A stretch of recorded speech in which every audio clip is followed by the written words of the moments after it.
Olá, tudo bem? Vamos falar hoje sobre um assunto muito importante, que é a questão da obsessão e talvez alguma estratégia para poder lidar com essa situação. Mas antes, se inscreve aqui no canal.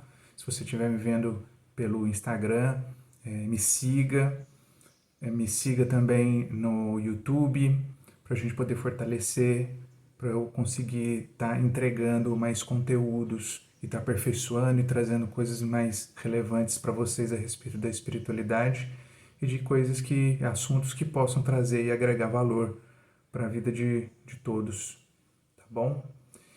Bom, obsessão. Antes de mais nada, a gente precisa entender que é sempre uma relação assim, de conflito, né?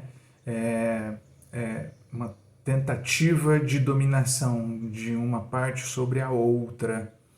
Então a gente pode entender que obsessão, como a própria palavra fala, uma pessoa está obcecada pela outra. Um país pode estar obcecado por outro. Então aí vem as guerras. Então, isso pode se dar de várias formas. Pode se dar de uma forma de um encarnado para com uma pessoa que acabou de morrer, você fica ficcionado ou só pensando naquela pessoa que acabou de desencarnar. É uma forma de obsessão, de você prender aquela pessoa.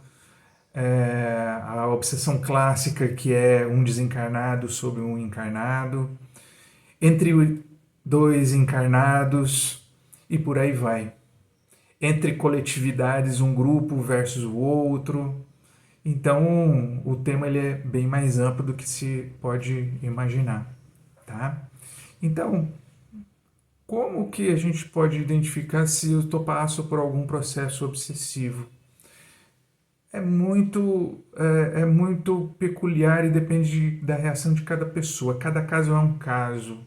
Mas, na verdade, a gente tem alguns indicativos que a gente pode falar de uma maneira mais genérica. Por exemplo, pensamentos repetitivos, recorrentes, insistentes, dificuldade de raciocínio, de ter pensamentos claros, emoções muito exacerbadas e a gente não conseguir racionalizar e perder, de certa forma, um pouco o controle da situação. Insônia, irritabilidade, enfim, são vários sintomas que podem levar a gente ter uma indicação de que nós estamos passando por um processo obsessivo, tá? E aí existe uma gradação, enfim, daria um curso, inclusive, só para falar sobre obsessão. Mas quero também dar uma pincelada que não adianta só a gente falar da obsessão em si, sem falar também de talvez uma estratégia ou de alguma coisa que a gente possa fazer para minimizar ou resolver a situação, né? Então, de uma forma assim bem simples, mas bem generalista, porque cada caso é um caso, precisa ser acompanhado de perto, precisa ser acolhido, entendido, compreendido por uma pessoa ou grupo que trabalha, se dispõe a trabalhar com desobsessão, perdão, e nisso ver qual é a melhor forma terapêutica para cada pessoa. É como se o remédio fosse, não tem um remédio único para cada pessoa, para todo mundo. É, são doses específicas para cada caso, tá?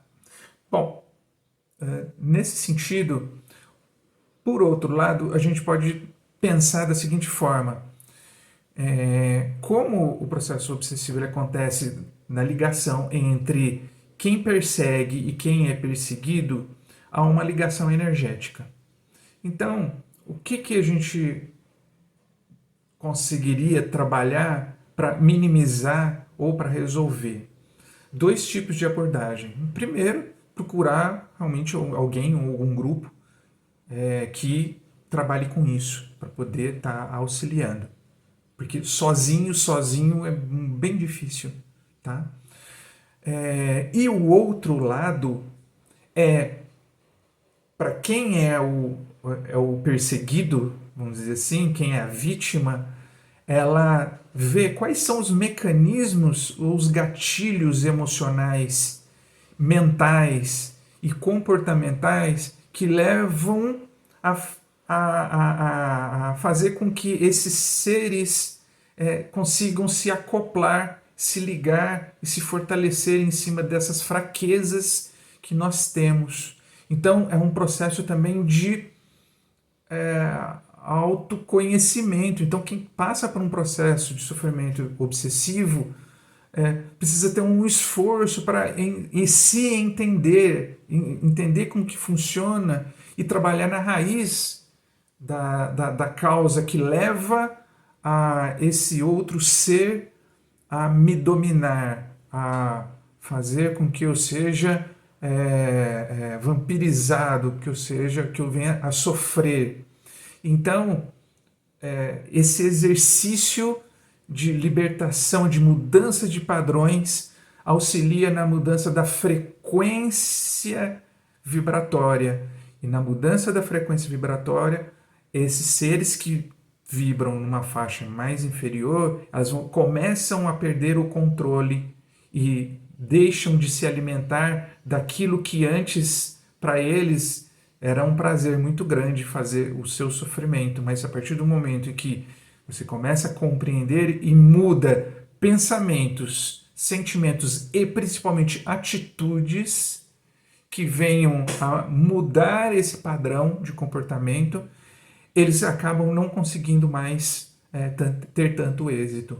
Então, unindo um grupo que possa dar apoio e auxiliar no processo espiritual e energético, e acompanhado de uma mudança íntima da disposição, não só de pensamentos, mas sentimentos e ações, atitudes, fazem com que a gente possa falar assim, agora a gente consegue um processo de cura, certo? Então, de uma maneira bem simples, bem superficial, não entrando em muitos detalhes, que o assunto ele é longo e profundo, eu trouxe esse vídeo para a gente poder ajudar você a refletir sobre o que você está passando e talvez uma estratégia ou uma forma de como você lidar para minimizar ou resolver a situação. Tá bom? Então, um grande abraço, fique com Deus e até um próximo vídeo.